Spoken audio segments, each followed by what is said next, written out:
بسم اللہ الرحمن الرحیم۔ آج ہم آپ کے لیے ایک حکایت لے کر حاضر ہوئے ہیں، ایک خانچہ فروش اور ایک عورت۔ تو اس میں ایک سبق ہے۔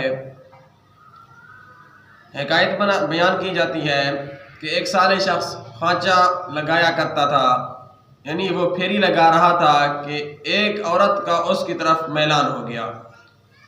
ایک عورت اس کی طرف میل ہو گئی، اس نے اپنے گھر بلایا، اس کے اوپر عاشق ہوئی اور دروازہ بند کر کے برائی کی خواہش کا اظہار کیا۔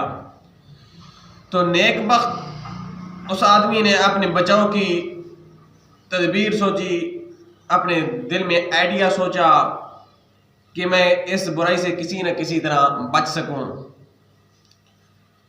اس نے یوں تدبیر کی کہ وہ کہنے لگا مجھے استنجا کی ضرورت ہے۔ عورت نے پانی دیا، وہ پانی لیے چھت پر چڑھا اور اپنے آپ کو بہر گلی میں گرا دیا۔ اللہ رب العزت نے اس کے بچاؤ کے لیے فرشتہ بھیج دیا، اس نے آرام سے پکڑ کر بحفاظت زمین پر اتار دیا۔ جب وہ اپنی زوجہ کے پاس گھر پہنچا تو اسے تمام کہانی کہہ سنائی۔ وہ دونوں اس دن روزے سے تھے۔ عورت بولی آج تمام کام ترک کر کے ساری رات اللہ تعالیٰ کے لیے شکرانے کی نوافل میں گزاریں جس نے تجھے گناہ سے محفوظ فرمایا۔ ان کے ہمسائے کا یہ معمول تھا کہ وہ ان کے گھر آگ لینے آیا کرتے تھے۔ بناء علیہ انہوں نے اپنا تنور یوں ہی جلا رکھا۔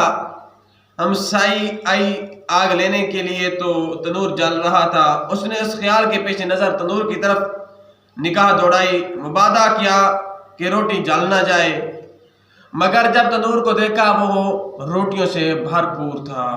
الغرض میاں بیوی دونوں کھانے سے خوب سیر ہو کر عبادت کرنے لگے۔ بعد ازاں انہوں نے دعا کی الہی ہمیں بلا مشقت روزی عطا کیجیے۔ اسی اثناء میں چھت سے ایک قیمتی موتی گرا جسے وہ پا کر وہ بے ہوش ہوئے۔ جب سوئے تو عورت نے خواب میں جنت اور جنتیوں کے آرام اور راحت کے لیے نہایت عمدہ اقسام کے ممبر دیکھے۔ جب اس نے اپنے خاوند کے ممبر کو دیکھا تو اس کا ایک موتی گرا ہوا پایا۔ جب بیدار ہوئی تو خاوند نے اسے خواب بیان کیا اور کہنے لگی اللہ تعالیٰ سے دعا کریں یہ قیمتی موتی اپنی جگہ واپس چلا جائے۔ چنانچہ وہ موتی اسی لمحہ نظروں سے اوجھل ہو گیا۔ یعنی کہ اس ایک پھیری لگانے والے نے اپنے آپ کو گناہ سے بچانے کی تدبیر بہت ہی اچھی سوچی، جس کے سبب رب العالمین نے اس گناہ سے اسے نجات عطا فرمائی۔ اللہ رب العزت ہم سب کو گناہوں سے گریز کرنے کی اور گناہوں سے سچے دل سے توبہ کرنے کی اور گناہوں سے بچنے کی توفیق عطا فرمائے۔ آمین ثم آمین۔